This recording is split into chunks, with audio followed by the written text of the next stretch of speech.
ಇನ್ನು silent politics, Congress ಮನೆಯಲ್ಲಿ silent politics. ರಾಜ್ಯ ರಾಜಕಾರಣಕ್ಕೆ ಹೆಸರು ಮಾಡಿರುವಂತಹ ಬೆಳಗಾವಿಯಲ್ಲಿ ಮೌನ ರಾಜಕಾರಣವೇ ಗರಿಗೆದರ್ತಾ ಇದೆ. ಮಲ್ಲಿಕಾರ್ಜುನ ಖರ್ಗೆ ಖಡಕ್ ಸೂಚನೆಯ ಬಳಿಕ ನಾಯಕರು ತಂತ್ರಕ್ಕೆ ಪ್ರತಿತಂತ್ರ ಹೆಣಿತಾ ಇರುವ ಸುಳಿವು ಸಿಗ್ತಾ ಇದೆ. ನಾಯಕರ ಮಾತು ನಡೆಗಳು ಒಳ ಮುನಿಸಿನ ಹೊಗೆ ಆಡಿಸ್ತಾ ಇವೆ. ಬನ್ನಿ ಇದಕ್ಕೆ ಸಂಬಂಧಪಟ್ಟಾಗಿನ ರಿಪೋರ್ಟ್ ನೋಡ್ಕೊಂಬೋಣ.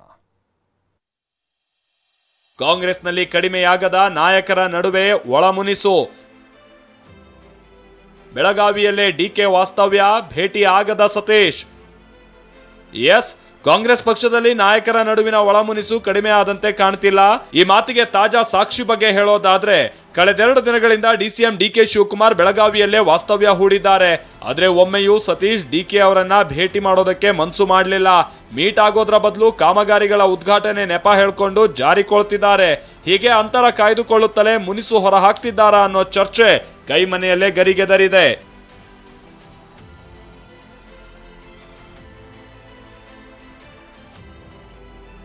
ಸಚಿವ ಸತೀಶ್ ಆಪ್ತರ ಮನವೊಲಿಕೆಗೆ ಮುಂದಾದ್ರ ಡಿಸಿಎಂ ಡಿಕೆ.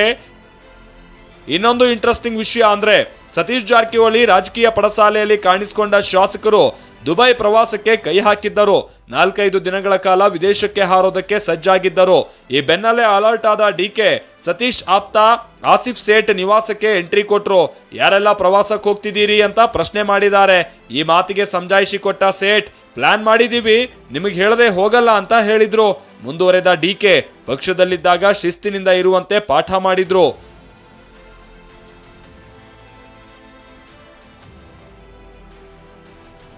ಸಿಎಂ ಸಿದ್ದರಾಮಯ್ಯ ಬದಲಾಗಲ್ಲ ಎಂದ ಸಚಿವರು. ಕನಸು ಕಾಣಿ ಅಂತ ವಿರೋಧಿಗಳಿಗೆ ಯತೀಂದ್ರ ಟಾಂಗ್. ಇದಿಷ್ಟೇ ಅಲ್ಲ, ಸಿಎಂ ಬದಲಾವಣೆ ಕೂಗು ಕೂಡ ಕೈಪಾಳ್ಯದಲ್ಲಿ ತಣ್ಣಗಾಗಿದೆ. ಸಿಎಂ ಸ್ಥಾನ ಬದಲಾಗೋದಿಲ್ಲ ಅಂತ ಸಚಿವರು ಹೇಳಿಕೆ ಕೊಟ್ಟಿದ್ದಾರೆ. ಮತ್ತೊಂದ್ ಕಡೆ ಸಿದ್ದು ಪುತ್ರ ಯತೀಂದ್ರ, ಸಿಎಂ ಮುಂದುವರಿತಾರೆ, ಕನ್ಸ್ ಕಾಣೋರ್ ಕಾಣ್ಲಿ ಅಂತ ಗುಡುಗಿದ್ದಾರೆ. ಅವರ ನಾಯಕತ್ವದಲ್ಲಿ ನಾವು ಮುಂದುವರಿತಾ ಇದ್ದೇವೆ, ಅವ್ರ ನಾಯಕತ್ವದಲ್ಲಿ 5 ವರ್ಷ ಮುಂದುವರಿತೀವಿ. ನಮ್ಮಲ್ಲೆಲ್ಲಾನು ಕೂಡ ನಾವು ಒಕ್ಕಟ್ಟಾಗಿದ್ದೀವಿ, ಎಲ್ಲವೂ ಕೂಡ ಸರಿಯಾಗಿದೆ. ಮುಖ್ಯಮಂತ್ರಿಗಳು, ಉಪಮುಖ್ಯಮಂತ್ರಿಗಳು ಎಲ್ಲರೂ ನಾವು ಒಕ್ಕಟ್ಟಾಗಿದ್ದೀವಿ. ನಮ್ಮ ಸರ್ಕಾರ 5 ವರ್ಷ ಪೂರೈಸ್ತದೆ. ತದನಂತರ ಮತ್ತೆ ನಾವು 2028 ಚುನಾವಣೆಯಲ್ಲಿ ಮತ್ತೆ ಅಧಿಕಾರಕ್ಕೆ ಬರ್ತೀವಿ. ಏನೇ ಚರ್ಚೆ ಆಗಿದೆ, ಗೋಡೆ ಮಧ್ಯೆ ಆಗ್ಬೇಕು, ನೀವ್ ಯಾಕೆ ಮಧ್ಯಾಹ್ನಕ್ಕೆ ಹೋಗ್ತೀರಿ, ಕೆಲವೊಂದು ವಿಚಾರಗಳು ಇರ್ತವೆ.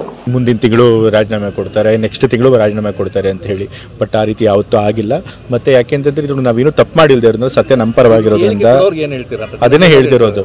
ಅವ್ರು ಕನಸು ಕಾಣ್ತಾನೆ ಇರಬೇಕು, ಆದ್ರೆ ಸಿದ್ದರಾಮಯ್ಯ ಅವರು 5 ವರ್ಷ ಪೂರ್ತಿ ಮಾಡ್ತಾರೆ.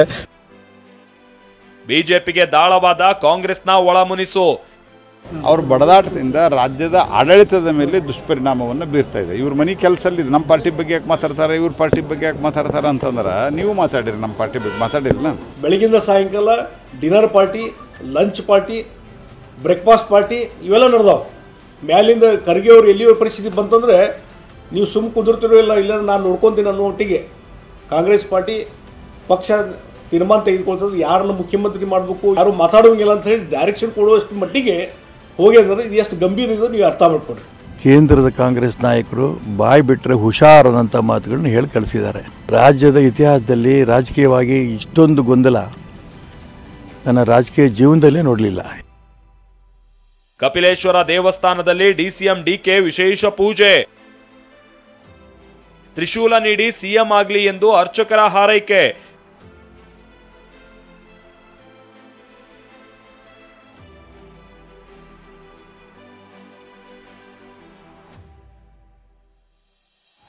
ಇಷ್ಟೆಲ್ಲ ಬೆಳವಣಿಗೆಗಳ ಮಧ್ಯೆ ಡಿಸಿಎಂ ಡಿಕೆ ಬೆಳಗಾವಿಯ ಕಪಿಲೇಶ್ವರ ದೇವಸ್ಥಾನದಲ್ಲಿ ವಿಶೇಷ ಪೂಜೆ ಸಲ್ಲಿಸಿದ್ದಾರೆ.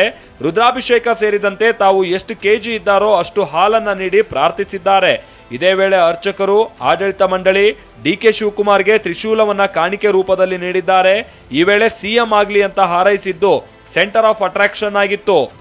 ಅದೇನೇ ಇರಲಿ, ಬಿಜೆಪಿ ಮತ್ತು ಕಾಂಗ್ರೆಸ್ ಎರಡೂ ಪಕ್ಷಗಳಲ್ಲಿ ಅಂತರ್ಯುದ್ಧ ಜೋರಾಗೆ ನಡೀತಾ ಇದೆ.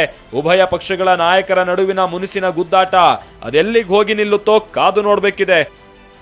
Bureau report, TV9.